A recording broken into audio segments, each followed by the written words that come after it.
Hey, welcome back to Crimes and Closets. This is Cristy in my closet in St. Louis. And this is Beth in my closet in North Carolina.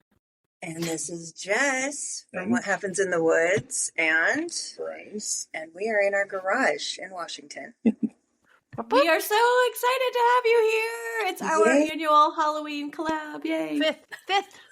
Fourth or fifth? Shoot, Wow. Why did we not figure that out? Yeah, I didn't even think about that. I know. I think probably fourth. Yeah. I mean, no. Or no. This might be the fifth. I think it's the fifth because year one and we're 4 years in. And so it's 5 and girl math. We started right away. Like we literally met you guys and we were like, vibing, let's do it. No, we really did. Yeah. Year one. Because we started so early in the year. And then we were like, yeah, you guys are awesome. Let's do these things. Oh, damn, guys. That was year 5. We should have made a shirt or something. No, we really should have. This is a big anniversary deal. Yeah. It's not too late. It's not too late. It's not too late, actually. It's really not. We could do it. Happy Monday. Happy Monday. Happy Monday. You know, that was a subject of conversation between Jess and I. How did we get this started? Yeah, I was trying to remember. Because it's been so long ago. 5 whole ass years. Yeah. I mean, I feel like it was probably truly over Instagram messaging at first, right? I think it was. We were a part of a group. Yes. Yes. Who were like a podcast collaboration promotional group just for social media to like up likes and share stories and share posts and things like that. And we just really connected with you guys for whatever reason.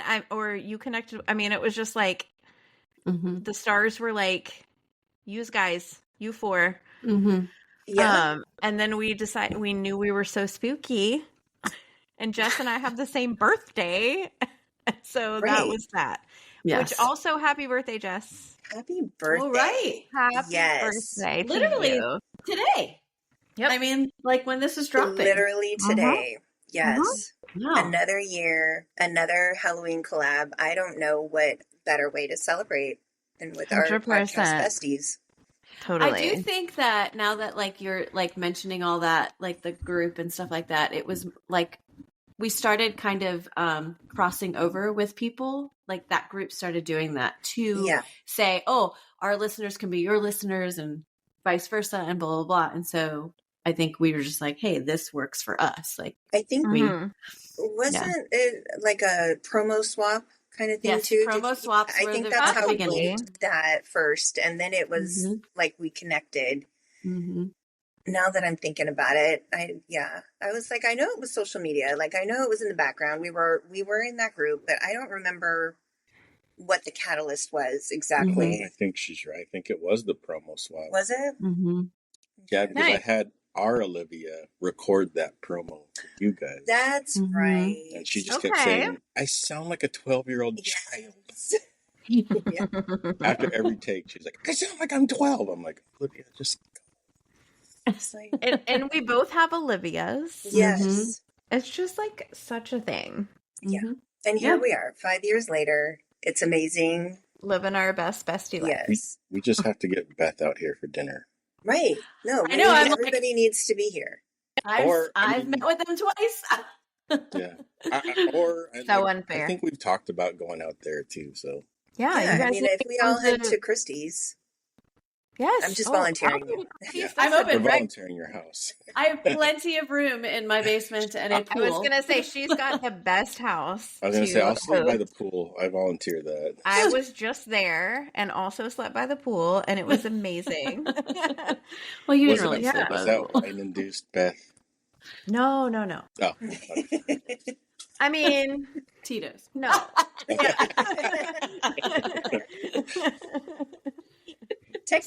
Semantics. Yes, yeah, exactly. So we had the best time. It was so great. Yeah. All right. And we would. So we all do definitely need to get together. But okay. But So, carrying on, collab, this is our Halloween collab. And so as good hosts, we would like to invite our guests to tell their story first. But first, before you do that, I just want to say that the Killer Bees, Bryce and I, are going on their pod on Friday. Mm-hmm. So do not slack on me. Don't sleep on me, my guys. And Come Bryce. listen. And Bryce. My story is insane, and Bryce's topped me. So go and listen. Don't want to miss it. Mark your calendars. Hit subscribe. All the things. You got to hear it. Mm-hmm. Yep. Yes. Okay. And with that being said, Jess, would you And like with that being said, to go? I have a wild story for you guys. And I don't think we mentioned it, but the theme, there is a running theme here. Mm-hmm. And I have to say, I don't think I met that theme. But you guys be the judge. Then we Cristy are both said in the same boat. thing. Sweet. All right. See, there's a reason why it's you and me, Cristy. Yep. Mm-hmm. There's a reason. Yeah. Mm-hmm. I have thoughts that I will share at the end on why I don't think I met that theme. And you'll probably kind of guess them. But it's still an event. We're still discussing some very interesting things here. So I am taking us back to the early 80s in Chicago, Illinois area. Ooh. There's a lot of information for the sake of time that I'm not including here. And it also, it's very graphic. So if you can stomach it, I recommend that everybody search more on this. I also have a book recommendation. So I read a book called The Serial Killer Letters, A Penetrating Look Inside the Minds of Murderers by Jennifer Fiorio. This was published in 1998. She wrote it starting in 1996. She sent out letters to, I think she said, over 50 convicted killers who were serving time. It was kind of a generic letter of, I want to get to know more about what happened to you, why you did this. And I will say the book itself, and it's not, I think there's maybe like 20 convicted killers that actually ended up writing her back. That's a good amount. Yeah. I do not even want to talk about doing that. It was something. Yeah, it was something. And I have to say, I'm not really sure. She kind of put this out as an experiment. I don't really know what her qualifications are, to be honest, why she did this and what she was doing with it other than to publish a book. Remember the Idaho murder guy did that. Do you remember? He wrote on a forum, if you've ever killed somebody, right? Can you write me in and tell me what it felt like and what? No. But you know what that reminds me of? What? Mindhunter. Yes. Yes. He just started interviewing people, right? Serial killers to get a profile. Well, but he was a detective. But he was, it's just he just decided to start doing. We met him, by the way. Oh, I know. Christy and I met him at CrimeCon. He was at CrimeCon. We missed out on all the fun. You gotta come, Denver. We've got to go this year. Yeah. It definitely, and what I think bothered me about this book, I recommend that everybody read it, right? But what bothered me about this book was that you don't see her responses to their letters. Oh. You only see their letters, and each chapter is a different convicted killer. So 2 out of 4 of the men involved in my story are in this book. Oh, so wow. It was very interesting, and they could not be different. Their responses, their demeanor, everything was night and day.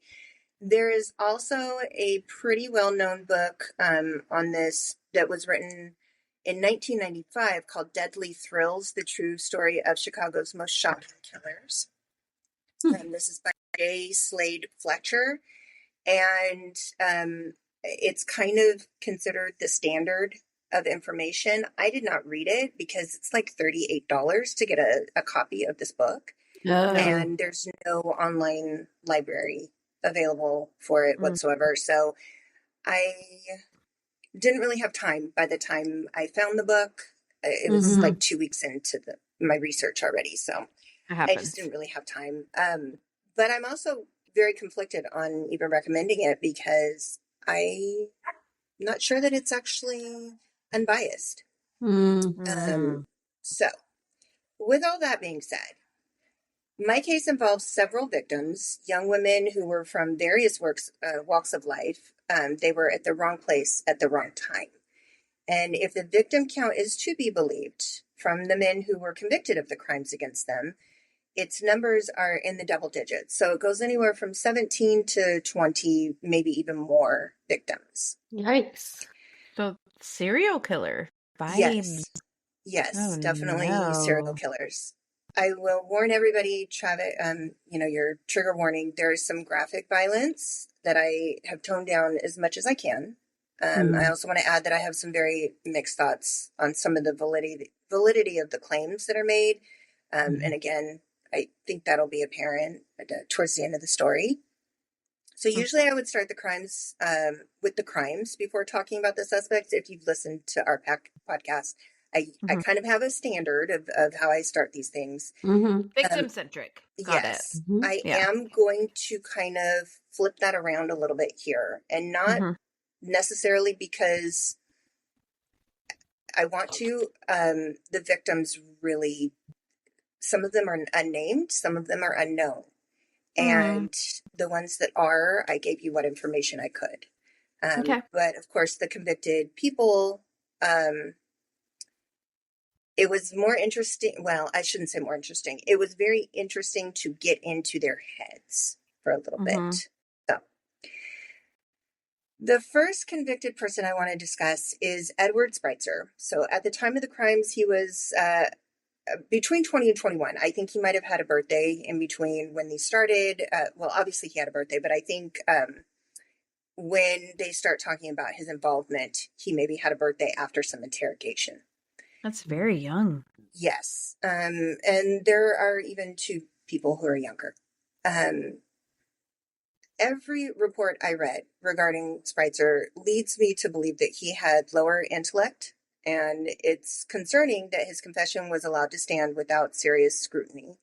Spreitzer was a very troubled young man. He had a horrible family life, as do most people who end up, doing these things.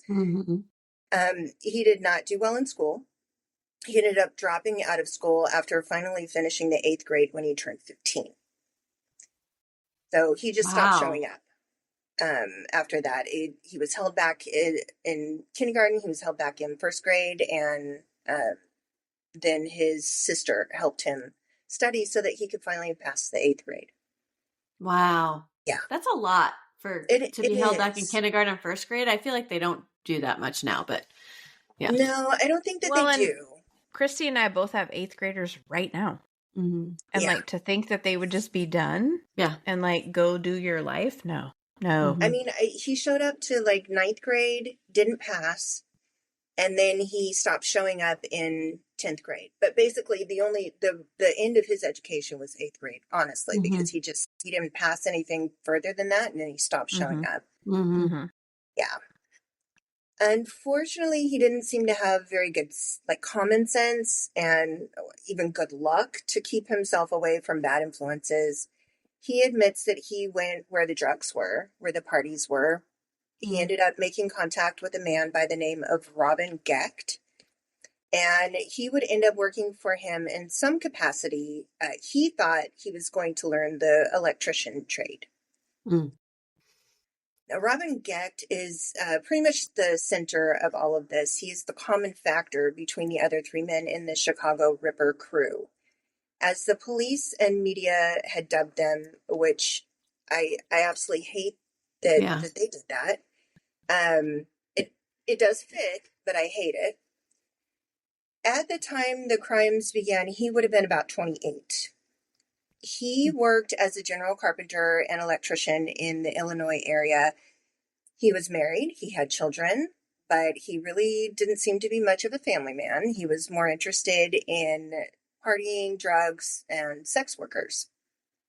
So they actually met, the 4 men, and I'll get on to the other 2 in a minute. They met while they were all renting rooms in kind of by the hour motel and kind of, were, I don't know, somehow met each other and started partying together. And that's how they all came about to knowing each other. So he's considered the ringleader of the group. It was his van that they were driving around in, and it was his house where the presumed cult activities took place. One thing to note that I'm sure, I'm not sure is a confirmed, but I've read it in quite a few places, is that there's a possible connection between Gecht and John Wayne Gacy. So apparently Gecht was a contract worker that Gacy had working for him while he was doing all of that nonsense in his house with those boys. No. That's interesting. Yes. So there's a lot Cristy of questions. Is very in depth with John Wayne Gacy. She's been to the house. She covered it on Serial Killer September. Yeah. Mm-hmm. Yeah, that's interesting. Mm-hmm. It's it was, and Gecht mentioned, I don't know, he mentions John Wayne Gacy a lot in his letters, which I thought was very odd. He mentions another killer that was on death row in Illinois as well, and it's so weird how he mentions him. It's like a name drop kind of thing. Mm-hmm. Yeah. Oh, that's kind of gross. Yeah. And these are the two men that are in the book that I mentioned. So they wrote letters to this woman who wrote the book. They both wrote multiple letters over the course of a few years to her. The other two men, or boys, they were boys, really, were Thomas and Andy Kokorailes. They were brothers, teenagers when the crimes happened. They both would eventually confess to something like 20 murders in their statements. So I think Thomas was like barely 19 and Andy was 17. Wow. When these things were going on.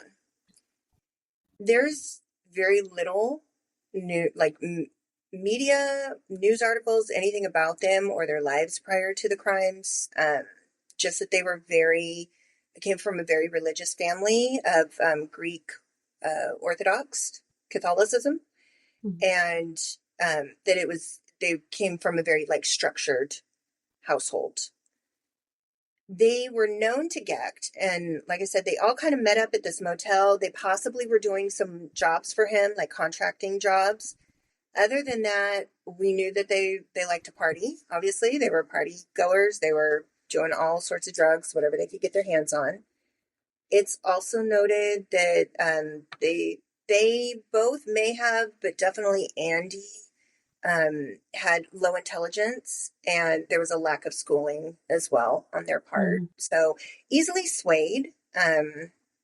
They were definitely people who didn't really make decisions for themselves, good decisions for themselves.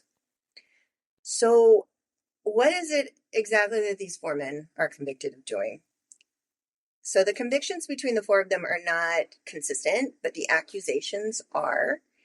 Between 1981 and 1982, several women were found dead in the surrounding Chicago area. Their bodies were all brutally mutilated and abused, with the common act of violence between them being the removal of their left breast prior to their deaths. So they were alive. Wow, that's interesting. It was done in several ways, but either a knife or a wire garret would be tightened around and then tightened so much it would no. Yes. Yes, it was horrible. The first known victim was 26-year-old Linda Sutton. Her body was found in a field near this same motel where these guys used to hang out in Villa Park, Illinois. The body was found when guests and motel employees began to smell something that they thought was a decomposing animal in the field. As I mentioned, the abuse these women suffered is absolutely horrific. For the sake of brevity, I will not recount it all. However, I will mention that her left breast was not found at the scene. Where is it? Well, we'll get to that. Okay. I don't want to know. Due to the injuries she sustained, it was difficult to identify her. They beat her until you could not recognize her. No. And also they thought she had been there for a lot longer. The nature of her injuries, she was stabbed so many times, and then the removal of her breast left a gaping wound. And being out in the field, they thought she had been there for a couple of weeks because of the growth of, how they do postmortem when the bugs find you.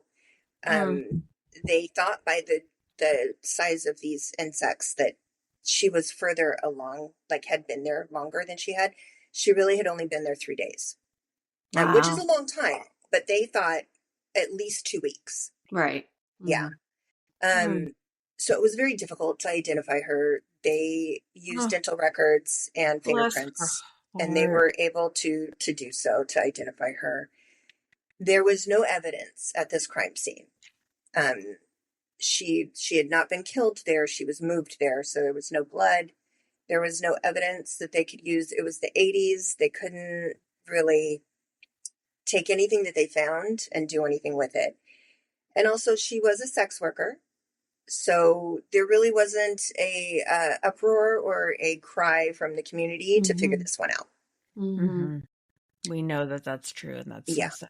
Especially in that time. I don't think that's changed that much. It has somewhat, but and she was African American, so that's that. Yeah, double whammy. Exactly. I was gonna say, she has so many things working against her, unfairly. Yeah, very awful. much. Yeah, and then there's large gap of time between known victims, and unfortunately, I don't have names for some of these victims, such as the next few women who are assumed to be victims of this group.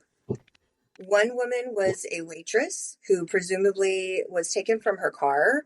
It was on the side of the road, and they thought it had run. It was on E when they found the car, so they assumed she ran out of gas and she was just waiting to get some help.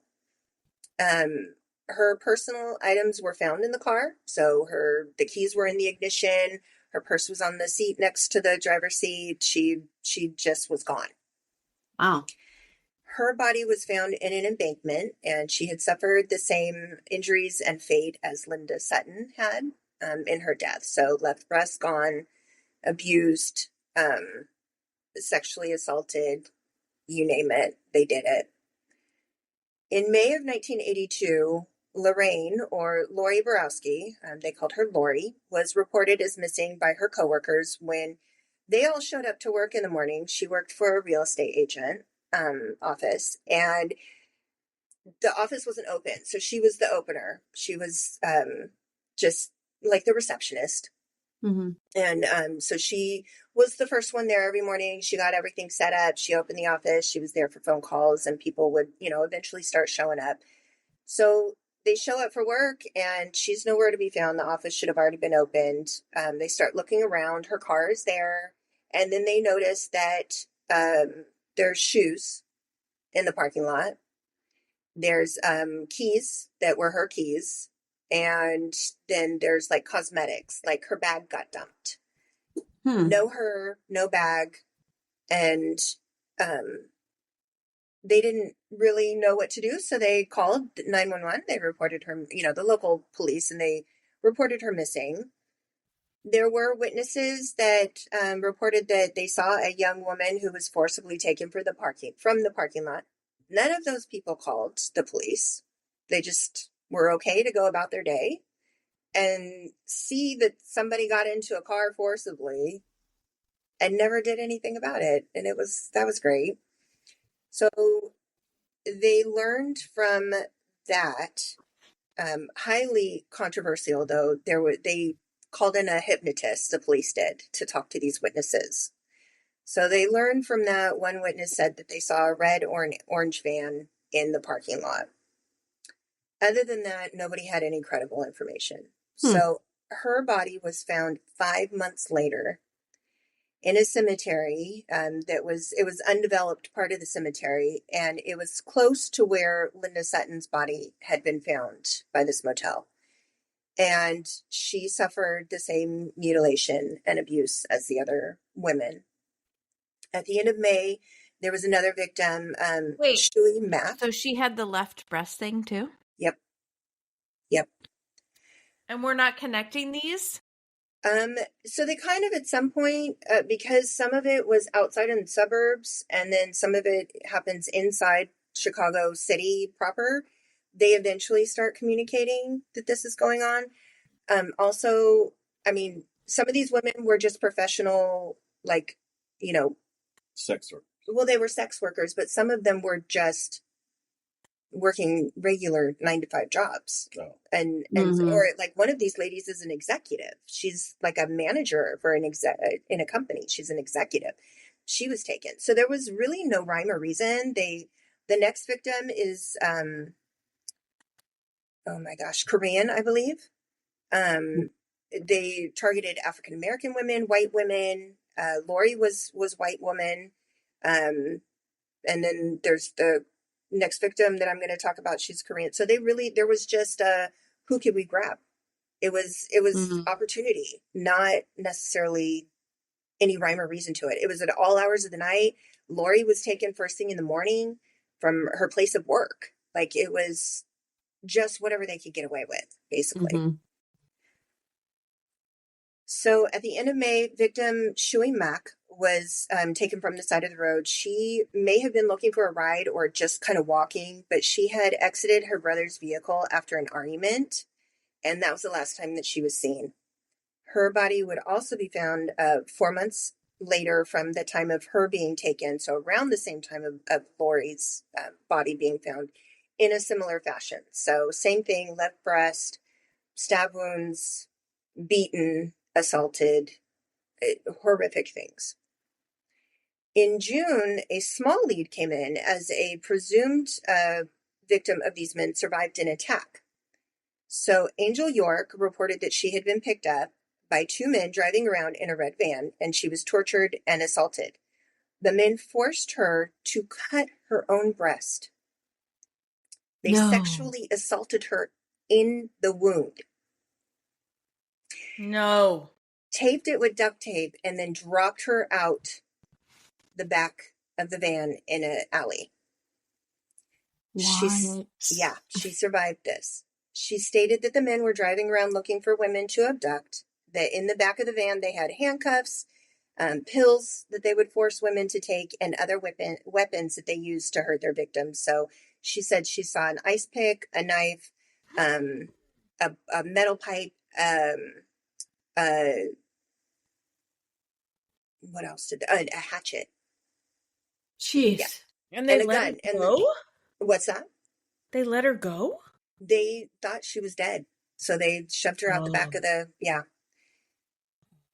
So the police took this report seriously, which is somewhat surprising. She is a sex worker, but they took this seriously and they were really looking for these people, but it just never went anywhere. Not long after that, victim Sandra Delaware was found under a bridge near the Chicago River. Her body was found, as you would guess, like the others, having been abused and mutilated. Still no leads, and police could not find any evidence that could lead them anywhere. In September of 1982, the body of Rose Beck Davis was found behind an apartment building.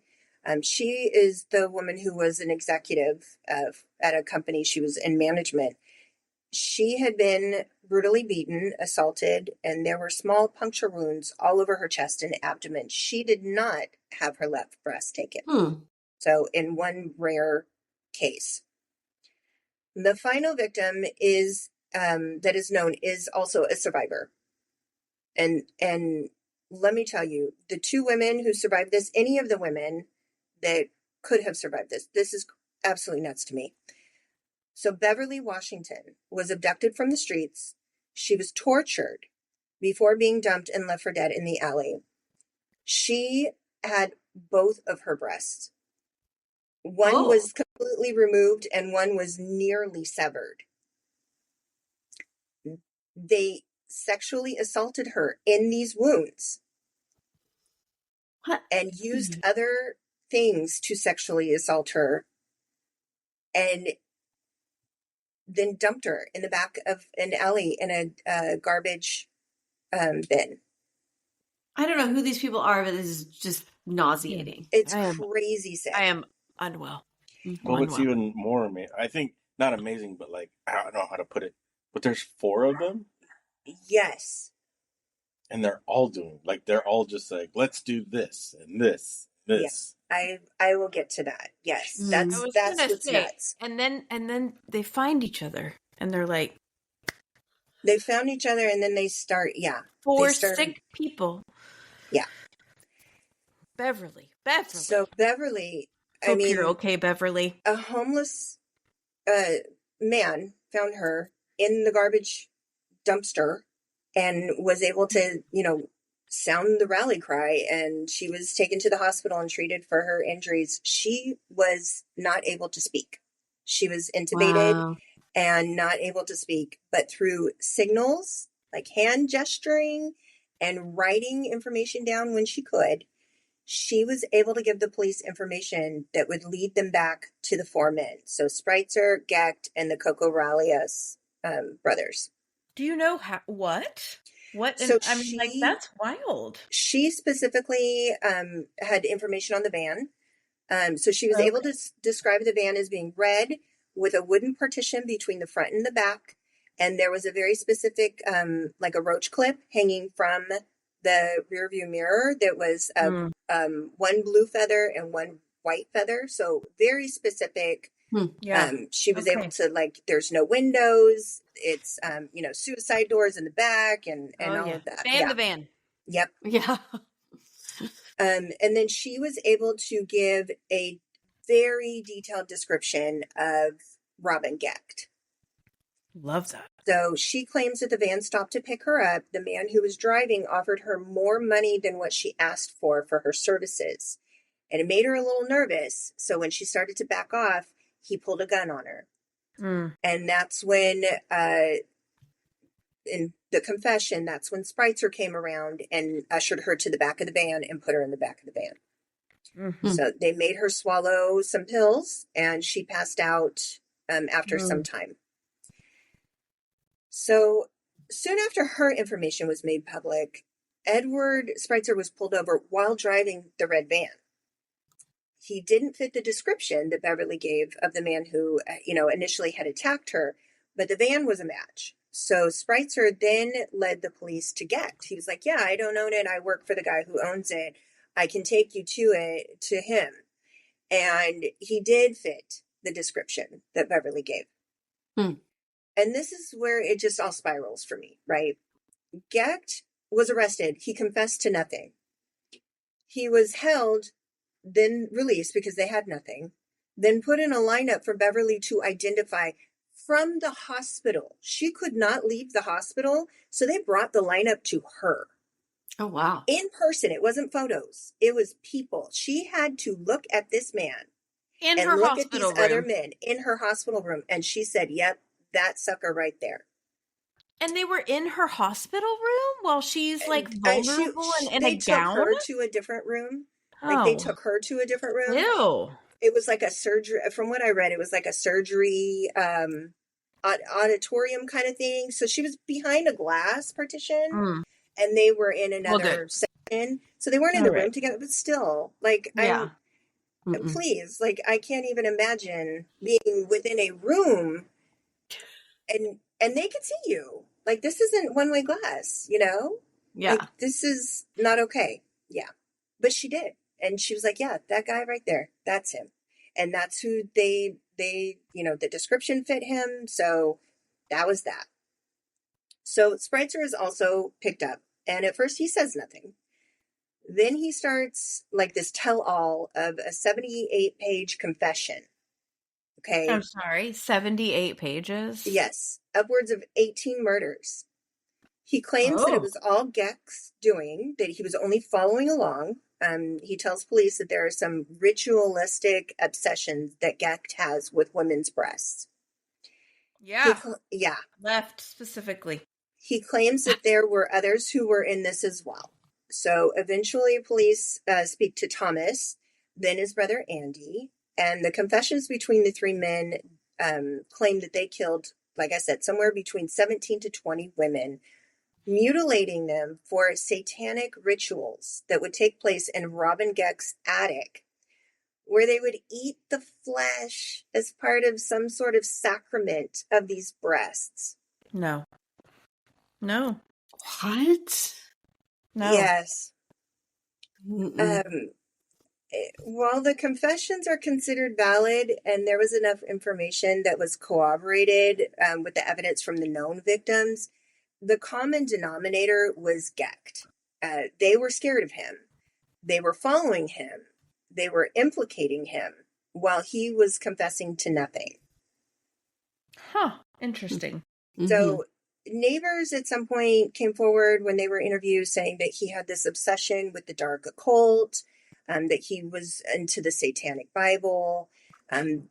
The confession from the other three men said that, there was this chapel, a satanic chapel that he had up in his attic.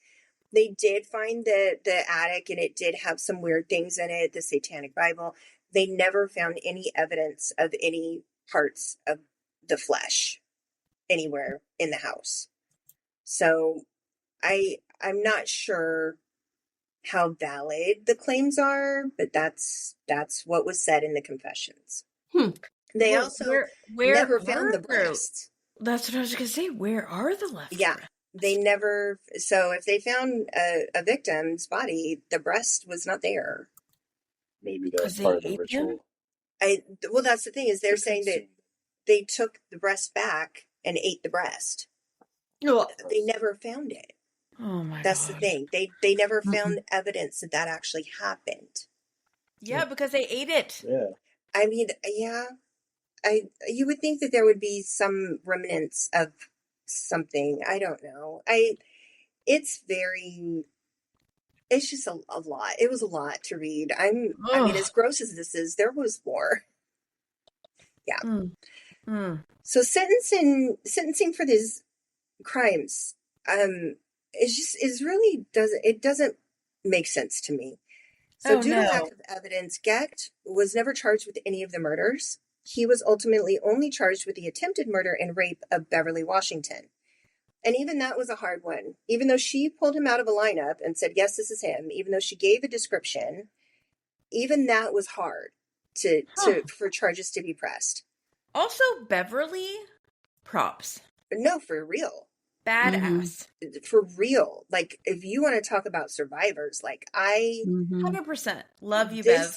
Yes. And the other women, like there were other women who eventually were like, that had been sex workers or dated Gecht. And they were like, yeah, he used to ask me all the time if he could cut off my nipples. He used to want to poke me with pins. He just asked you that? Yeah. And he would want apparently he even asked his wife this. Oh God. But she won't talk to anybody. From what I can see, she's not talked to anybody. So I don't know the validity of that either. But these people came forward afterwards and were like, he is sick. He is sick. Yeah, to say the least. Yeah. So he tried to plead insanity. It did not work. They did not find him in any way, shape, or form insane. He is serving his sentence of 120 years at Menard Correctional Center. He is eligible for parole. Yeah. When? In 2042. Oh, well, that's a little bit. Yeah. So he will be... Oh, I thought I had done the math on this. Math's hard. Oh, he'll be 89. Yeah. Oh, yeah. Bye. Yeah. Bye. So, yeah. But he still to this day maintains that he has done nothing. He actually, in his letters to Jennifer Fiorio in her book, all of his letters, he's very focused on DNA evidence, and he wants them to do DNA testing, and he's offered up his DNA for it. The thing is, this was 1981 and 82 when these crimes were happening. If they saved any of this, it's doubtful that DNA is going to be able to do anything. So they really they've pretty much brushed it off and said, yeah, no, it's not going to happen. But he is very adamant that DNA is going to be his savior, that he will be exonerated if they ever do DNA testing to get him off. Wow. Yeah. So would the DNA testing be what? He's claiming the rape kit that was done on Beverly would exonerate him. Okay. Yeah. But nobody has taken this up. So be that right or wrong, I don't know. Nobody has taken this up. Nobody has tried to entertain it. All of his appeals have been denied. So okay. Yeah. So Edward Spreitzer pled guilty to the murder of Rose Davis, Sandra Delaware, Shuey Mack, as well as an unrelated shooting on the same day as Beverly Washington's abduction. They apparently had enough time to wander out and shoot 2 people on the street. It's chaos. Like I said, there's a lot more to this. It's chaotic. Right. Yeah. Okay. So he received a life sentence for all of those. He then went to trial for the murder of Linda Sutton, and he was found guilty and sentenced to death. So this was later commuted to life in prison. Thomas what state was that in? Sorry. Illinois. Okay. And there's a reason. I will get to that. So Thomas was found guilty in taking part of the murder of Lori Borowski and was sentenced to 70 years in prison. His brother Andy was put on 2 trials, one for the murder of Rose Davis, and then which he was convicted of, and then also for his part in the murder of Lori Borowski, which again he was convicted of and received the death penalty for. So as of today, Gecht and Spreitzer are still serving their sentences in prison. Like I said, Gecht is available or eligible for parole in 2042. Spreitzer will never be released. He is not eligible for any parole. His life sentence was commuted, but he's still got to sit there. Mm-hmm. Andy was executed in March of 1999. Really? He, all of the appeals were sought and denied. Like I said, there was talk with his lawyers that his IQ was 76. Which is right there at the borderline of being mentally, or, like you have an intellectual disorder. Mm-hmm. So they argued that all the appeals went through, they were denied. He was the last person executed in Illinois before the governor ended up commuting most of them to life sentences. Mm-hmm. And this was due to them finding that there were 169 members or convicted killers on death row at the time. They had to release 12, and there were many more than that got retrials they got lower sentencing because of misconduct by the police. And DNA exonerated the 12 that were on death row that got released, exonerated 100% because they never should have been there in the first place. So the governor was really having a hard time at this point to justify the death penalty and putting anybody to death, because they had such a significant portion of the members on death row needing to be retried. And let alone the 12 who were exonerated, there was more than that who got retried and got lower sentencing because there was so many issues with the DA and the police. Mm-hmm.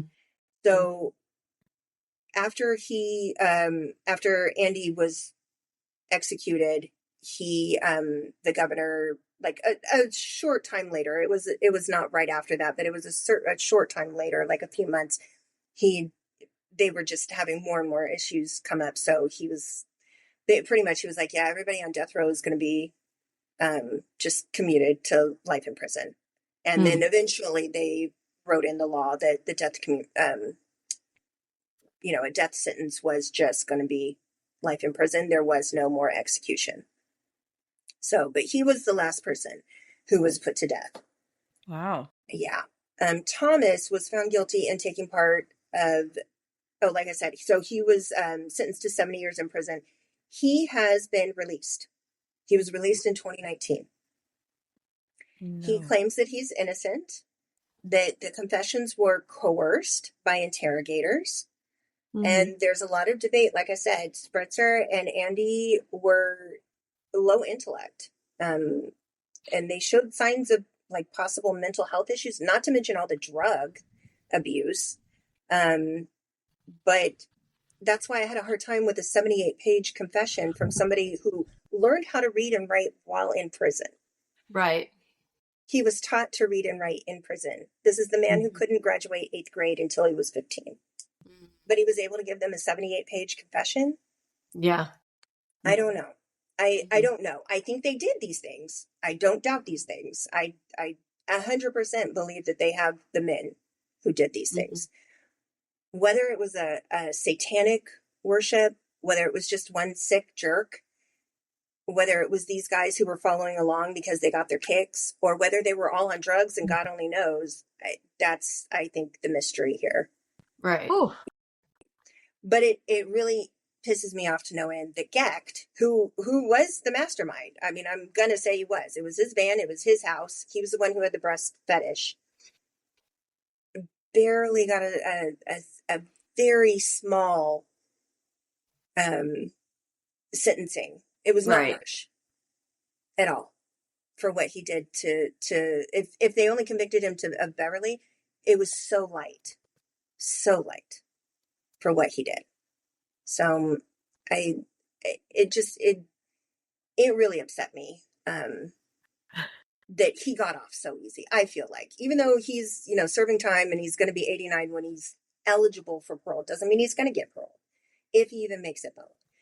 It's not right. This is sick. This is just, it's sick. I also want to mention, I think the sensationalism that was put out here and, by dubbing them the Chicago Rippers and all of this stuff, I think that leads, it's very hyped up, I think. And I think that's also why I don't really want to read the other book that I mentioned, because I think that's the catalyst, is that book. Because that author, got her information from the police, and the police were dubbing them the Chicago Rippers. So she took it and ran with it, to maybe sell a book. I don't know, but I'm not sure that I want to read that book. I am curious, but I'm not sure that I'm going to read it. But I believe that the police and the media took this and said, hey, satanic panic, this is what's happening in your children's lives, and be scared. And you should be scared. You should be scared of all of this. These men were sick. They were sick individuals. Whether it was truly a Satan cult, I don't know. I don't know. I'm torn. So yeah, that's the Chicago Rippers. What it was a case. Yeah, it was. That was something else. Yeah. Well done. I think if I were you, I'd be reading that second book now for fun. I mean, I air quotes fun. Yeah. As opposed to for shits and part giggles. of your research. Pardon my French. Yeah. For poops and chuckles. Poops and chuckles. like you said, your poops. As you were saying, you're curious about it, but you know that it was sensationalized or whatever. I feel like this was really sensationalized, especially it was, the 80s, and the satanic panic was all over the place in the Midwest. And there was even a pamphlet, because when I was doing my research, I, of course, saw all these men who were on death row that were exonerated. And so I started looking into Chicago PD issues, which I already kind of knew of from previous cases. And there was a pamphlet that was distributed all around Illinois about the satanic panic and how to talk key points about it with people and what to look for. And it was nothing but hype. But this is what the police were going out, into the neighborhoods and looking for and looking at. So it was definitely hyped. Yeah. Wow. I mean, they didn't need to. That's the thing that I guess is my point. Not that what happened isn't gross. They didn't need to hype it. This was gross. This was sick behavior. It didn't need to be hyped in any way. Right. It didn't need to be associated with anything. It just is sick. It almost seemed like it was just like, well, that's an explanation. I really think so. Yeah. Yeah. I think it was just them trying to prey on the minds of people. And unfortunately, some of this went to a jury, and the damage was already done. Mm-hmm. They'd already seen all this stuff and the media sensation. So, yeah. Wow. I'm sorry. No. What's funny is Bryce found this and he was going to do this one. And then I was like, oh, I'll do it. Sure, I'll do it. Yeah, he found this. And then you ended up doing the vampire thing? Yeah. It's coming. Wait Which for it. Which people don't know about yet. Oh, no. Sorry. Spoiler. This happens when she gets tired. Sorry. It's all good. La, la, la, la, la. Edit that out. But okay, so thank you so much for sharing that, Jess. Yes. Oh my goodness. But this is really spooky. Because it's so similar, and she told me. Oh no. Yes. Mine is literally like sensationalized because of satanic panic. Mm-hmm. And now you think about it. Well, now that I've seen a documentary, I'm like, nothing to do with it. Not even sure the guy that's in prison did it. Like, no. I feel you in my heart, sister. Totally spoiler on that for mine. But like, I cannot believe how ours are like. Anyway. Well, I was thinking that the whole time Jess was saying it. I don't know about Christie's, but I only know what she's like randomly sent. And basically what I just said to you is what I've sent you. And I'm like, oh my gosh, Jess, you guys are so, you're twinsies. We're in tune. We didn't even need to try, man. Nope. Mm-mm. Not at all. Nope. Not at all. You're spideyed. Anyway. So like, just moving on now. Right. Unless anybody has any other closing thoughts on. I'm happy to get these people out of my head. So, yeah. Okay, good. Well, I would like to get mine out of my head. So, but anyway, you guys are going to like, I mean, it's not exactly the same, but I feel like you're going to be like, wow, how did that even happen in the same episode? Anyway. Okay. Cause I went into this thing thinking one thing. I'm like, oh, I found a satanic cult ritualistic killing kind of thing. And then that was just like my quick research, like, oh, Google, find sources. Then I start reading it later on. And now I'm like, completely different train of thought, which is always fun once you start diving in and you're like, well, now I'm too far in. I can't go back now. Yeah, that's exactly what I thought too. Yeah. I was like, shoot, I don't have time for this. Yeah. No, I'm all in now. Yep. So for this case, we are going to Beth's favorite state to say. It's actually not her favorite state to say. We're going to Massachusetts. Yep. Massachusetts. Mm-hmm. Massachusetts. That was good. Thank you. She tries. Okay. So we're about an hour outside of Boston in a town called Fall River. We will also be in Freetown State Forest, which I don't know if you guys like know anything about it. And I figured if anybody would know anything, it would be you guys. But it's dubbed the most haunted forest in America. But now I need to go. I want to go there. You have to go to Massachusetts, Beth. Well, I can do that. I just can't say it to go there. Yeah, I can book a flight. I don't have to call anybody. Yeah, that's okay. That's true. You're coming with me, by the way. Okay. I'll go. If you look it up, there's like a lengthy list of things that allegedly happened there, including weird lights that President Ronald Reagan said that he saw when he went there. Okay. Love him. Okay. Yeah. So let me preface by saying I'm going to condense this story, as I'm sure we all tried to do for the purposes of this episode, but so don't come at me, people, for leaving things out. Fall River is a quiet town, but at one point was like a rough place, kind of back in this time that you were in the 80s, I'm in the 90s. There's a lot of drinking, drugs, prostitution in town. Surprisingly, this was all happening about a block and a half from the police station. Love that for them. Yeah. Mm-hmm. There were rumors that possibly the police officers were partaking in some of the prostitution and whatever, but I don't know. I don't know that for a fact. That was not something that I was like going to dive into. Okay, so actually, I'm lying. I'm not in the 90s. I'm in the 80s too. Actually in 79. So in 1979, there were a few people who were main players in this area of Boston or outside of Boston, Fall River. One of which was Andrew Maltese. He's a 40-something-year-old man who was known as a pimp and pretty much a horrible person, as we'll find out later on. Carl Drew, who was also a pimp and feared by many of the women in that area. Carl had a rough upbringing. He was from New Hampshire and had an alcoholic father who was also abusive. He was beaten often by his father, and as punishment, he would hang him by his feet with a rope into a well. Oh my God. I don't know why, but that's what he would do.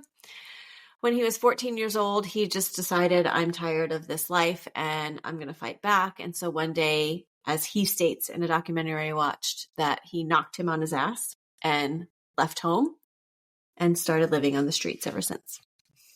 Okay, Carl. Yes. When he was young, he had held up a convenience store in New Bedford, which is another town in Massachusetts. It's about 20 minutes away from Fall River. And he was sent to jail. And when he was paroled, he set up shop in Fall River, essentially. He became a pimp and allegedly charged women $200 a week to protect them. But wait, what? Like he was protecting them. He'd be like, hey, pay me and I'll protect you while you're working the streets. Oh. Yeah. The third pimp in this area, which you can tell I'm liking saying this word these days, was Robin Murphy. Robin was a 17-year-old female and one of the biggest players in town. Robin also had a rough upbringing. She was one of 4 children being raised by a single mom. At 12, she would be like taking care of everything for her brothers, cooking, cleaning, all the things. But she was also being raped by her older brother. Oh. Yeah. Mm-hmm. She wanted to leave home and live with her dad because she was tired of being assaulted by her brother all the time. And so she went to her dad's house and he rejected her and told her to go away because now he's married and has a new life. So that's nice. Mm-hmm. Yeah. Come on. You are a parent. Your job is for life. Sorry. Idiot. Mm-hmm. She endured a couple more years of being raped by her brother and would eventually get pregnant with his baby at 16. Oh, bless. She does, that it's awful. She does not talk about this because she is in the documentary that I watched, and she doesn't talk about that child for their privacy because, she actually had the child. She had the child and her mother took the baby, and at 17, Robin decided to leave home. So really, I don't know what happened to this baby after that. Well, I hope you're great. Mm-hmm. I do too. Oh, gosh. Robin went on to live with a woman named Sunny. They became involved in a relationship. Robin is a lesbian, and she had known this about herself for a while. So she wasn't even interested in her brother, even if you would be interested in her brother, which you wouldn't be. But Sunny, who she lived with, knew Carl Drew, who I mentioned earlier, and many of the other players in this story, because she lived in an apartment complex where they all just kind of hung out in Fall River. Robin met Andrew Maltese when she was a teen. He had given her a ride home one day when it was really hot outside. So this is that 40-something-year-old person. So he's much older. Mm-hmm. He took her to a wooded area and raped her and sexually assaulted her. Mm-hmm. And this would go on for years, even with her brother doing this to her.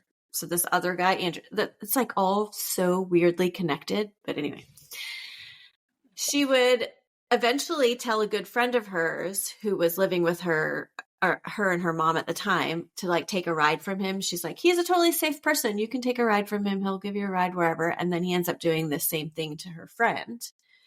And he's like, don't tell anyone that this is happening because I will kill your mother and your sister. And this girl's like, okay, I don't want my family to die. But she did try to go to police at one point, and they wouldn't even take her statement because of her age. What does that have to do with it? I have no idea, but that's I mean, I would think they would want to take her statement, especially because of her age. Yeah, I know. Exactly. I know. But I don't know what's going on I'm not accusing them of anything, but I don't know what's going on in this police department at the time that this is all going Obviously, they were on taking, bribe money from the guy. Because isn't this the guy who was taking $200? Right? Just not wanting to do their job. You know what I mean? Like, I don't want to. Well, maybe that, yeah, but probably on the tape. I don't know. Carl was the guy that was charging women for. Okay. Andrew was like the older guy that was also a pimp in the area. So, I'm saying it gets so confusing. There's so many different people in this. It gets really confusing. I'm really bad with names, so I got it now. I'm set. I'm straight. Okay. I mean, you might not be for the rest. I might not be. Anyways, okay. So Robin and Carl are not, when they finally do meet, she's the 17-year-old. He's the one that's like taking money. They're not fans of each other because they're like pimps in the same area. Yeah, they're competing. Right. They want to run the same part of town, and it's just not big enough for the two of them. So there's lots of rumors around town that Carl was the Satan of the streets. Mm-hmm. It is stated that he worshipped Satan and would use that to keep like fear in the girls, or put fear in the girls on the street and keep them in line. Some would even say that they were present when he would hold seances and rituals for the devil. I don't know.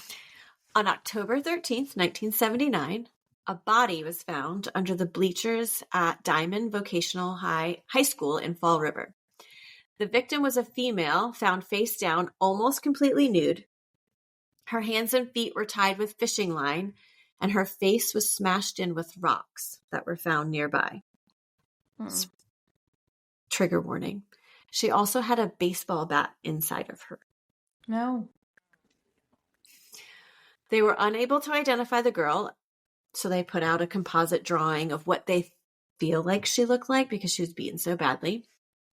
And not long after that was put out to the public, someone came forward who said he was a friend of hers, and he believed that it was his friend Doreen Levesque, who was a 17-year-old girl. She was a transient from New Bedford, another town. She had issues with her family, and she ran away. She was homeless and on drugs and believed to be in the prostitution ring. It was thought that she had turned a bad trick the night before, and that's who must have killed her. So kind of like, case solved, but not really. There was a local in town named Willie Smith who had been allowing Doreen to use his apartment. So she was homeless, but she met this guy on the streets, and he's like, well, you can use my apartment for your jobs. But then the rest of the time she's on the street. He was like, a suspect early on, but cleared. I don't know how, because there's really not like a whole lot of information about this, but he just stated he's cleared. Police also spoke with Andy Maltese because he was highly involved with the prostitution ring in the area, but he was also cleared pretty quickly. Again, I don't know why they cleared him, what he said where he was, if he had an alibi or whatever, but they cleared him. But Andy was informed the police that that they should look into Carl. He's like, you might want to check into this Carl Drew guy because he's also a pimp in the area, and he kind of has a little bit more motive to kill Doreen because Doreen didn't want to work for Carl. She just wanted to work on her own because she didn't want to give any of her earnings to Carl or anybody else. Sure. And so they were like, well, Carl probably killed her because she's taking money away from her or him, and she's super pretty. She's getting more business, all the things. So Andy's saying, hey, look into Carl. So they tried and questioned Carl, but he doesn't really want to talk. They try and question women that are close to Carl, but they don't want to talk either because they're scared of Carl. Right. According to everyone on the streets. So police had eyes on specific people in Carl's like circle that they wanted to talk to. So they're just kind of like, sitting, watching the streets. One of which was a girl named Karen Marsden. Karen was a 20-year-old woman who was also working the streets. Her mom had gone to jail when she was younger, and no one knows what happened to her father, so he's just not in the picture. She has a 2-year-old son and had been working the streets in this area for about a year. She had also started hanging out with Robin, so the other pimp that Carl doesn't get along with. And the two had started a relationship. So they're together. Police felt that every time they saw Karen, she was drunk or stoned, or they could just tell when they saw her, she just like seemed afraid. So like she'd notice them in the area and she would quickly walk away to like avoid them. However, police have a relationship with Sunny. So remember Robin, who came to the area, moved in with Sunny and started a relationship with her, and she knew all the players. They had a relationship with Sunny, and it was kind of known that like maybe they used her apartment for like meetups for information, kind of like for informants to meet on the side. So they set up this time to have Karen come to Sunny's. Karen doesn't know. They just like have Sunny get Karen to come to the apartment. So when Karen, It's a sting. Yeah, basically. I love it. So they get Karen in. Karen sees them when she walks in and she's very upset. She's like, I don't want to talk to you guys. I'm like, I have nothing to say to you guys. But soon they comfort her and she starts talking. She starts calling Carl the devil and started telling them all about the things that Carl made them do. She said he took them to Freetown State Forest, which is that haunted forest, to worship Satan. She said Carl claimed to be the son of Satan. Okay. And then soon after she started talking, she was like, I can't do this anymore. I'm too afraid, and stopped talking to them. So 4 months later. God, I believe her. She No, is so she scared. is 100. I believe 100% that she is petrified. Like she wants to talk. Yes. But she's like, no, I don't want to die. I don't want my family to die. I have a kid. Like I need to protect him. Yeah. So 4 months later, on February 8th, 1980, she walks into the police station and told them that she needed to tell them everything. Mm-hmm. She took police to the forest where Carl allegedly brought people for rituals.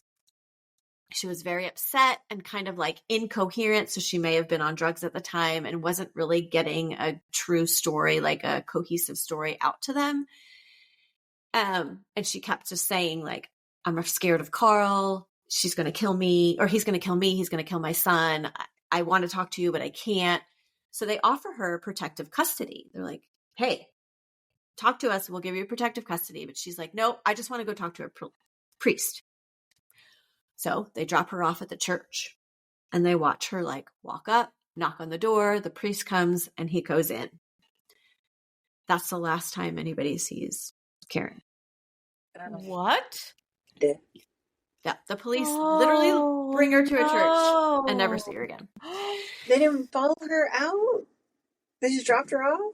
They dropped her off, but they watched her walk up and the priest took her in. So they figured she was okay at least that night. Like, it's just with the priest. So the next day, her grandmother reports her missing. So Karen's ex-boyfriend comes in for an interview, and he's the father of her 2-year-old son. So he comes in, and on the video during the interview, he's telling police how scared Karen is of Carl, confirming all the things that she's been saying.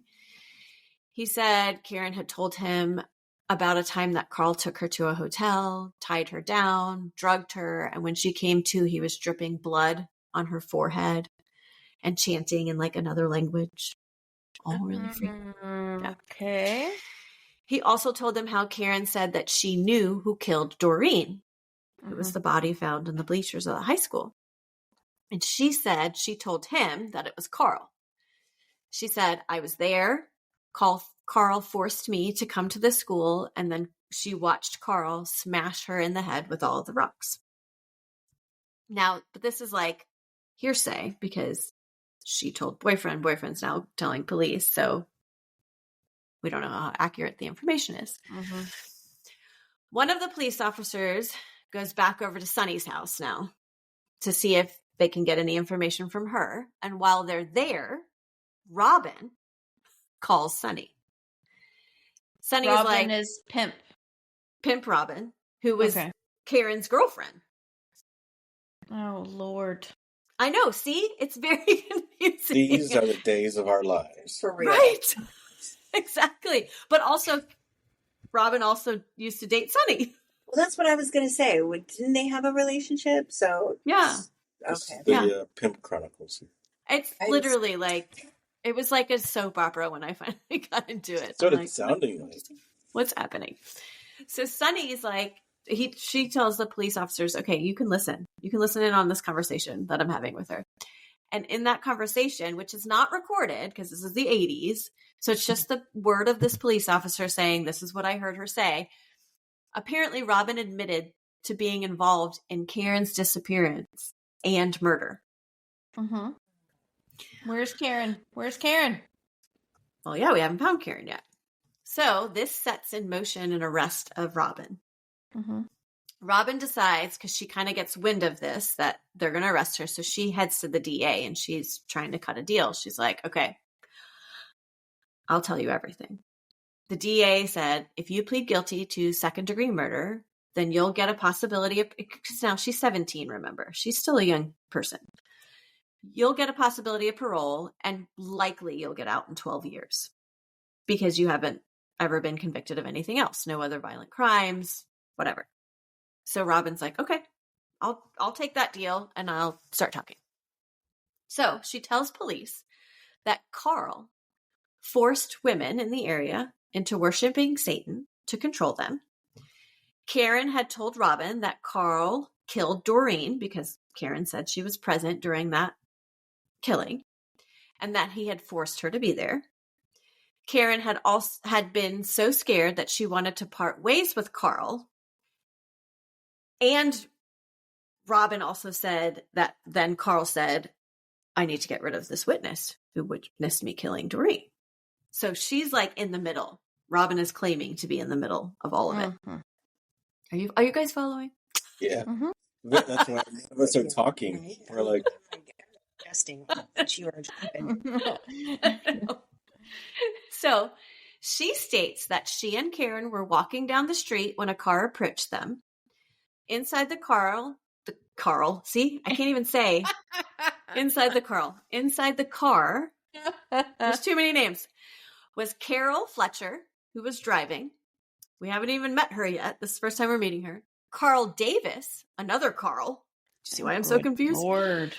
Willie Smith, who was letting Doreen do tricks in his house way back in the day, and Carl Drew. Those are the four that were in the car. How many Carls? That's 3 Carls. 17, basically. So they tell the girls, get in the car, and they go to the forest. Carl Drew orders Robin to pull Karen out of the car, and she punches her in the face. She then proceeds to rip all of her hair out of her head. Ew. Like, just grab gobs of it. Mm-hmm. Yeah. Karen was then dragged further into the woods, and Carl ordered Robin to slit her throat. Carl then removed her head from the body. No. They then kicked the head around a bit. Like a soccer No, ball. because it's a soccer ball. Mm-hmm. Exactly. Oh my God. That's not right. What? No, none of this is right. No. None of it. And then they performed oral sex on her decapitated body. No. Bless. No. Mm-hmm. Police go out to where she said this occurred with dogs, and the dogs hit on the location, which was actually kind of surprised in the 80s. Did they have that? I mean, really? Yeah. I mean, was I that always had the cadaver dogs. Yeah, the cadaver. Okay. But they have, hunting dogs have been around for a long time. They just started to pull them into service, basically. Yeah, I guess true. Sometimes I think like, wow, that was early for that. Well, and you think in the South too, they used to have, plantations had dogs for. Yeah, true. So yeah, it's been a thing. Okay. Yeah. Well, so these dogs hit in the location where she apparently bled out. Well, thank God. But the only thing they found was some hair, fragments of teeth, and her skull. Yeah, okay. Enough. Okay, Fine, that's enough. Yeah. No. Yeah, but it's the 80s. You know what I mean? They couldn't identify How she died. Well, like if that was even her skull. True. Well, That's they actually would have been very able to identify teeth, maybe, with Not if they dental were records. just like pulled out, like individual teeth. Yeah, they could.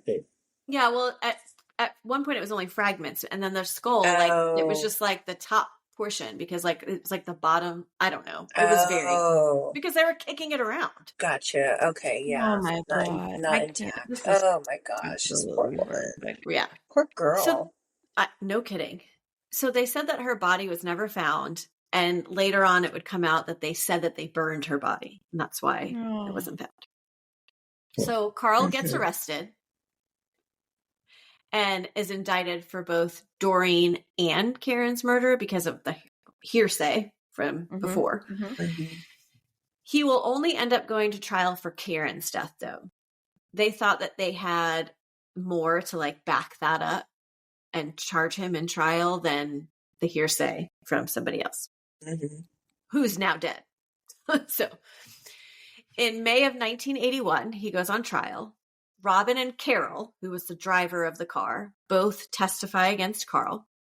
And after a short trial and short deliberation, Carl was found guilty of first-degree murder and sentenced to life in prison without the possibility of parole. The charges against Carol, Carl, and Willie, because they were all there, were all dismissed for like their testimony and evidence. Oh, really? All of them? All of them. They only needed one. Well, and I don't even know what the other Carl and Willie told him, honestly, because Carol and Robin were the only ones that testified in the trial. So I don't even know what they gave him, but they dropped the charges for them. Carl and Robin would both go to jail for Karen's murder because she came to the police. She pled guilty for second-degree murder. Okay. To give them all the information. Robin would be paroled in 2004. Oh, God. But then sent back to prison in 2011 for violating her parole by starting a relationship with a known felon and being present during a drug deal. So clearly she's not getting her act together, even being in jail. She would go on to appear before the parole board 7 more times, and she would get denied every time until she was approved in May of 2024. No. Yeah. She's out now. But how old is she then? Oh, gosh. So she was 17. 17, and that was in, 80. So do the math. 40, 50. No, I don't want to. 60 something. Oh, yeah. 60 something, yeah. 60 something. Doreen's murder remained unsolved. So this is where we think that this is over. But it's not. No. In 2021, a documentary came out about this case. So like 3 years ago, all of a sudden, they're like, hey, let's give this a whirl. Carl Drew has maintained his innocence for over 40 years that he's been in prison. He's like, I didn't do this. I mean, I was not a good person, but I did not do this. Okay. So I watched this documentary thinking I'm going to get some good information, like just like pull pieces together. But no, I basically then all of a sudden like changed my mind on all of the things in this case. Yeah. So the documentary had friends and family of most of the players involved in the story. Carl Drew even participated, and Robin would by the final episode. She did earlier on, but wouldn't be on camera. Carl's post-conviction attorney participated, and also one of the initial investigators on the case that was back in the 70s and 80s, who has since passed away, but like all of his information is included in this. This guy never believed that Carl did it. at all. Really? So so he's the one that kind of like came back to it and was like, he found like another private investigator and was like, hey, here's my original files. Can you please go over it? And like, if you think he did it, then I will drop this. But if you also agree with me, then we need to figure this out. Mm-hmm. And that's basically what happened. So for time purposes, I'll basically try and it's not going to be a list specifically, but I'm going to try and just list all the things that they stated in this documentary. Carl was not convicted of Doreen's murder, but it was thought for all these years by most people that he did commit it. And so when he was arrested and tried, they used that information in the trial against him, even though he had never been convicted of it. Mm-hmm. And apparently it was legal to do that. I don't know if it still is now, but I doubt it. But it was legal then to do that. Okay. There was zero forensic evidence against him. The only thing that put him at the scene was Robin's testimony and apparently a ring that his girlfriend at the time said that he gave to her that was later identified by Karen's mom as being Karen's. But that kind of went out the wayside like a little bit later in this investigation. The car that they drove was eventually found and tested, and there was zero blood in the car. And everyone was like, well, if you slit the throat of somebody and decapitate them, you're going to have a lot of blood on you, and you're going to transfer some of that into that car. Oh, for sure. That they were supposedly kicking around the head. It'd be all over the carpet floor. Yeah. Right. Exactly. How? Yeah. So the night of Karen's murder, Carl was apparently at his was at his stepmother's wedding because there's pictures of him at the wedding. Mm-hmm. But that was just like thrown out. Like, nope, we're not even going to like bring that into evidence, I guess. I don't know. Was it the same time or was it? Well, I'm going to get to that, the timing of it, but like, it was an extended period of time apparently that this killing happened. And so like, yeah, for part of it, he would not have been able to be there. So,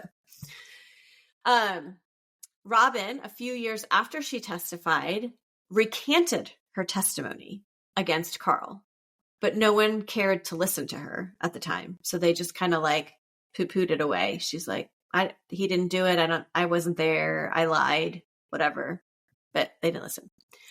Then years later, during one of her parole hearings, she's on like videotape recanting again in front of the parole board and was like, I told stories as a younger person. I'm not wanting to tell stories anymore as part of my rehabilitation, that she was remorseful for telling that story because now she thinks that nobody will actually know what happened to Karen because she lied about it back then.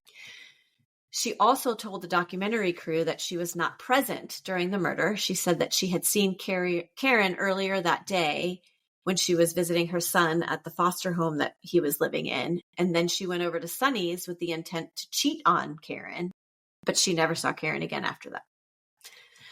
She said she testified and lied because she believed that Carl had killed Karen and she wanted him to go down for it. And she didn't care what happened to her. So she was like, I'm willing to plead guilty to second-degree murder so that he goes down for this murder because I truly think he did it, but I wasn't there to see it. That's wild. Yeah. It was discovered that just a few weeks after Doreen's death, another body had been found, Barbara Raposa, and she had been tied with fishing wire, because that's how Doreen was found, and beaten with a cement block as well.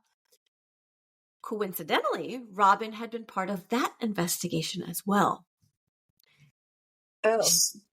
Barbara was Andy, the 40-year-old lady, or not lady, 40-year-old man who sexually assaulted all these younger ladies and was a pimp. That was his girlfriend, Barbara. Andy had talked about the scene to police of her murder and told them how she was found, saying it was a vision from God that he had gotten. So he knew what it looked like because God told him. And he was like floating above seeing it. Drugs are bad. Mm-hmm. Yeah. And it's not even like mentioned that he did them, but he must have. After multiple conversations, they arrest him for her murder because they're like, you know too much information that we haven't like put out there. So you must have done this. Mm-hmm. Robin would then tell police that he told her all about the murder too, and that he had had a dream or a vision. And so when she was telling police like, oh, he told me all this too, would it help if I said I was in the car with them? And the police were like, yeah, it would. So she's like, okay, I was in the car with Andy and Barbara when Andy killed Barbara. So Andy goes on to be convicted of Barbara's murder because of Robin's testimony. Sorry, this is so much. No, but it's just so crazy how much is going on. Yes, I know. So, and I'm really shortening it. Yeah. He was convicted of Barbara's murder, and he died shortly after going to prison from a stroke. Robin later admits that her testimony in that trial was also false. Oh. And she only testified against him because she wanted him to go to jail for the rest of his life and not be able to rape young girls like he had done to her. So now this is like, well, he was the first, Carl was the second that she's testifying against to like just put him in jail because she's like, they're bad people and they need to go to jail. Okay. So when the investigators take a look at the timeline, they said that for Karen's death now, they're looking at it and they're like, okay, Robin and Karen go to the foster parents' house and the foster parents say, we saw them together from 7:45 to 8:30 that night. They then leave and they walk to town, which would take 20 minutes. That's where they're allegedly picked up by Carl and all the rest of the Carls and Carols and Willies and their crew. They drive 30 minutes to the woods. So this would be around 9:30.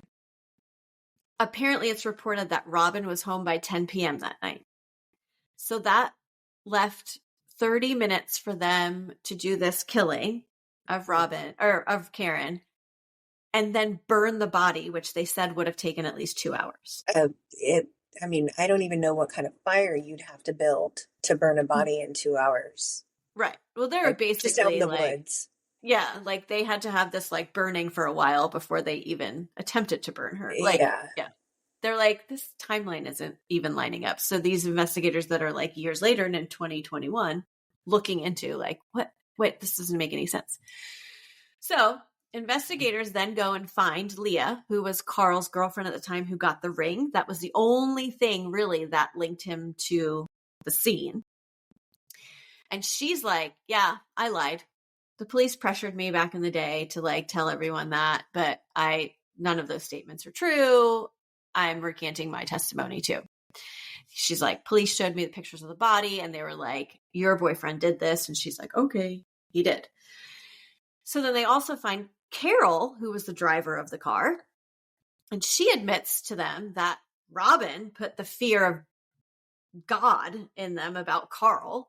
And she's like, I gave a false testimony too. And she's like, I didn't even really know who Carl was. I just did what they told me to do. So now we're like, okay, we've got everyone recanting their testimony against Carl at this point. She said the real story was that she was driving around with Karen that night after her.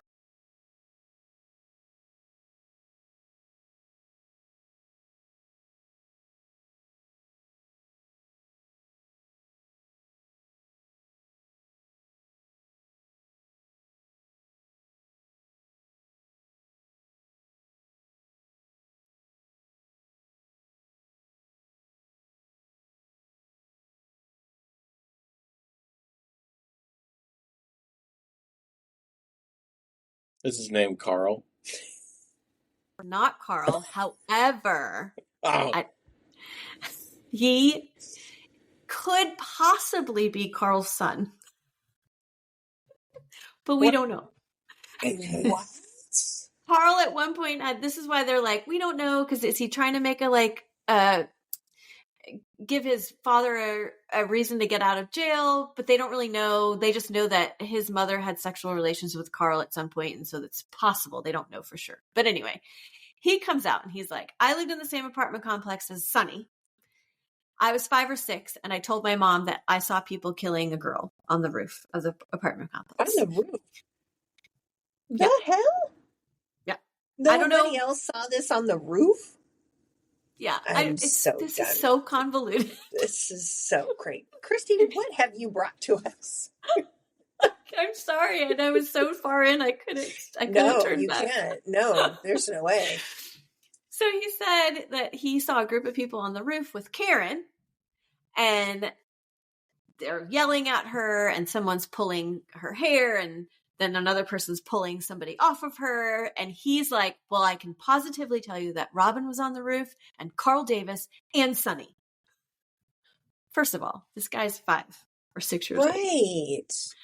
I'm not really sure how much to believe, but anyway. So Robin denies all of it. Like, and this is when she comes in the documentary and she's like, no, I was not on that roof. He's 5. He doesn't know what he's talking about, whatever. In 2004, Carl's lawyers file a motion for a hearing for a new trial because some things he had already had a post-conviction attorney. And that's granted. But then, our hearing to get a new trial was granted. But the new trial was denied in 2005, even though they had all the previous witnesses recanting and that there was no forensic evidence, all the things. But at the end of this documentary, the director gets on a call with Carl in prison of the director of the doc. And he's like, hey, I have a theory, Carl. Now that I've got all the information from back in the day, now we're looking into this. He's like, I think all 3 murders, well, not I think, he knows all 3 murders were identical. They were all smashed with rocks or some sort of cement block, all tied with fishing wire, arm, hands and feet bound. And he's like, I believe that Andy Maltese is the one that did all of these. The one who was convicted for his girlfriend's murder and died in prison. Who was the pimp raping all the little kids in the area. Okay. He's like, I think he killed Doreen because she came out of nowhere and was taking business from him. And then he killed Barbara because she was getting ready to leave him and he wasn't going to let that happen.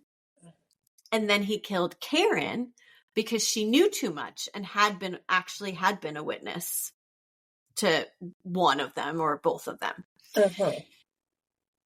Doreen and Barbara were found within miles of each other, and Andy lived right in the middle of both of them. Andy had an exact fishing wire that was used in his car. And one of the girls who talked about how she was being raped, so Robin's friend, who she was like, hey, you can get a ride with Andy, he's safe. And she said, no, he raped me too, and tried to go to the police, but they didn't listen. She said, he bound me with fishing wire, my wrists and my ankles. So this is his MO.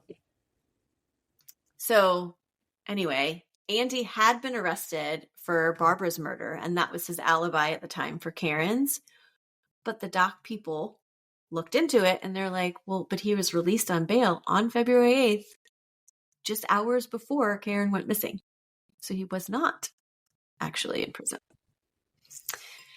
So anyway, Andy has been at one point, he's the one that pointed the finger at Carl. So they're like, well, of course he was trying to get the heat off of him. Anyway, that is how all of this ended, because they really think that this is who did it all, framed Carl, he pulled Robin and Sonny and all the other people in to say it was Carl that did it. They didn't like him anyway, so they did it. And the Massachusetts Innocence Project was actually on the documentary saying that he needed new evidence to get another motion for a new trial, and they believe that all of this is what he actually needs.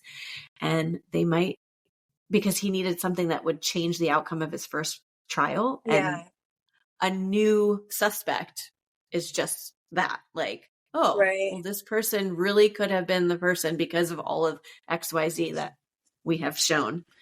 So anyway, I have not seen anything since the documentary, but they were planning on doing a motion. I haven't seen anything though. So, and that was in 2021. So it's only been 3 years, but anyway, I don't know. I'm sorry. That was a lot. And it was probably like all hodgepodge together, but I actually am kind of like, I don't know that Carl did it.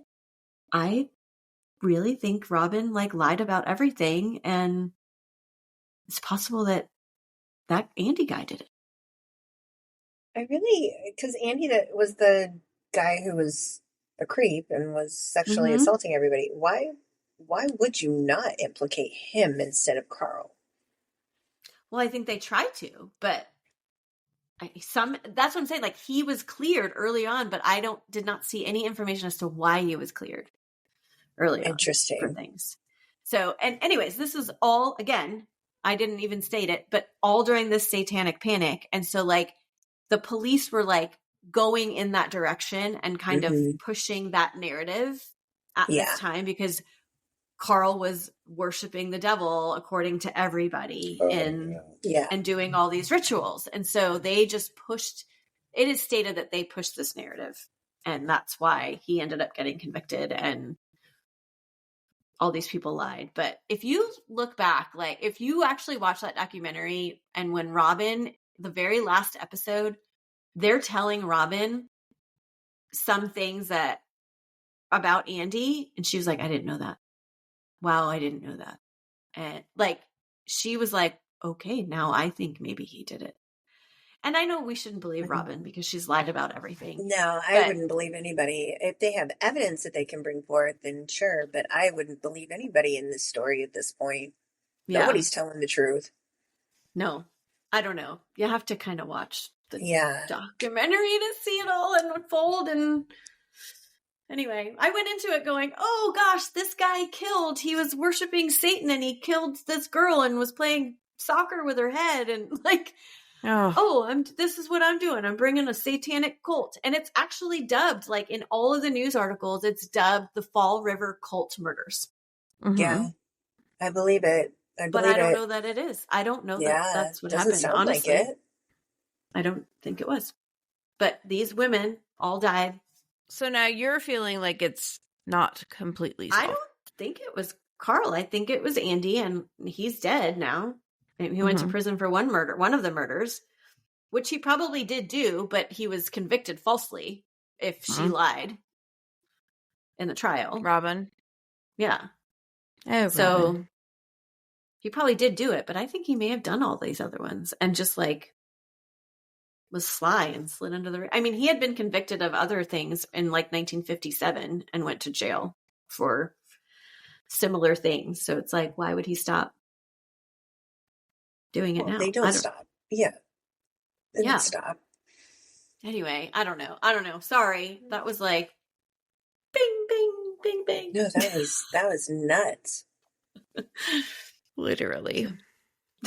You made it through. You powered through. It's all Oh my good. gosh. I don't even know how, as I was reading it, I'm like, wow, that didn't really make sense. Okay, guys, sorry.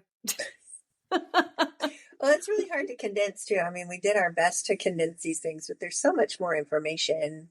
Like if you're going to do a full episode, they still probably had to condense.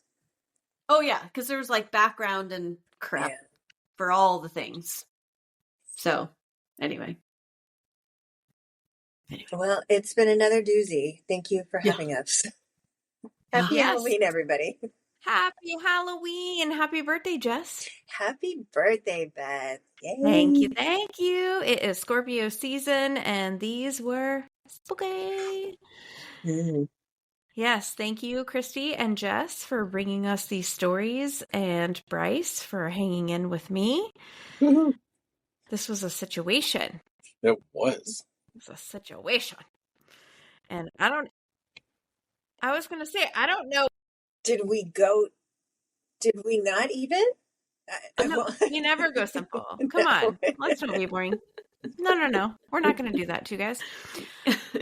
But goodness gracious, so many victims. I hate it. And there were lots of sadness that happened up in here, and we have to figure all the things out. And now I'm reeling. So it's a whole thing. But thank you guys so much for joining us. It is always a pleasure to host you here on your What Happens in the Woods on Crimes and Closets. We're going to have an episode Friday over on their feed. So if you guys want to check that out, if you don't have enough, I don't see how you don't. This was a lot. But if you want more, we have more over on their feed on Friday. The Killer Bees, Bryce and I are going to... Yes, that is correct. They kill it. So we're going to drop an episode over there. But this was such a joy. No. It's wrong for us to feel good about hanging out and doing this, but it feels good to hang out and do this. It's true. If it's wrong, I'm sorry, but I've enjoyed our time together. I agree 100% with all of that. And I will say these victims need voices. And so, yeah, here we are to do that. And rest in peace to all of them. And Lordy Pete. Hope Lordy maybe, Pete. I don't even know. I don't even know what that means. Hilarious at this point. 100%. So, yes. Anyway, love you guys. Thank you so much. Please go visit What Happens in the Woods over on their feed. They have all the things. Every podcast platform that you hear us on, they're going to be on. So please go listen to them. They are back in business. So go do that. Good. And yeah, great. And we have all the things, Instagram, Patreon, Facebook, whatever. And we love you so much. And always remember, the world is scary. People suck. Hide in your closet.